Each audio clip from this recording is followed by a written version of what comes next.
Afzal speaks देखने वालों को अस्सलाम वालेकुम।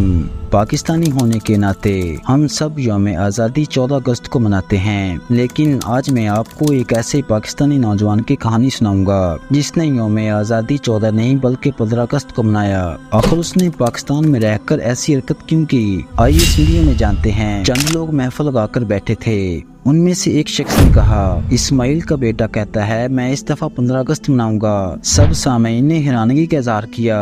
उनमें से एक शख्स ने कहा, इस्माइल का बेटा आपको नया गुल्ली खिलाएगा। दूसरे शख्स ने कहा, इसे तो फिर इंडिया में होना चाहिए, वो पाकिस्तान में क्या कर रहा है। किसी ने कहा, हद है, अब वो पाकिस्तान में रहकर 15 अगस्त मनाएगा। हमारे लोगों को हो क्या गया है, लगता है इन्हें अपने मुल्क से मोहब्बत ही नहीं रही। चलें देखते हैं फिर कैसे मनाता है वो 15 अगस्त। जब 14 अगस्त आया तो लोगों ने परचम लहराए, घरों और बाजारों को झंडियों से सजाया, लाउड स्पीकर पर मिली नगमे चलाए गए। मुख्तसर ये कि नहायत पुरजोश अंदाज में मुहब्बे वतन होने का सबूत दिया गया। जब 15 अगस्त का सूरज तुलू हुआ तो मंजर ये था, कोई झंडी जमीन पर गर्दलूद पड़ी है तो कोई कीचड़ में लिपटी है और कोई गंदी नाली में जा गिरी है। लोग क्या देखते हैं कि इस्माइल के बेटे अहमद ने एक बैग उठा रखा है और तमाम झंडियों को चाट चाट कर साफ करके अपने थैले में डाल रहा है।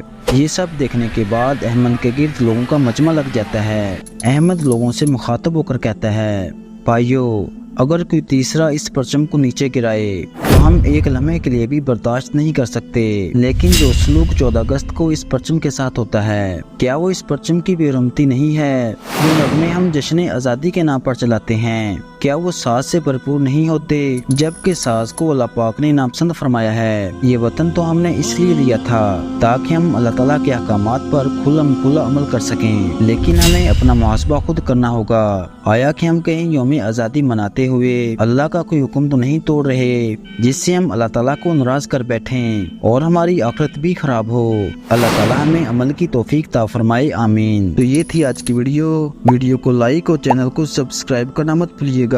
इंशाअल्लाह ताला मिलते एक नई इन्फॉर्मेटिव वीडियो के साथ, तब तक के लिए अल्लाह निगहबान।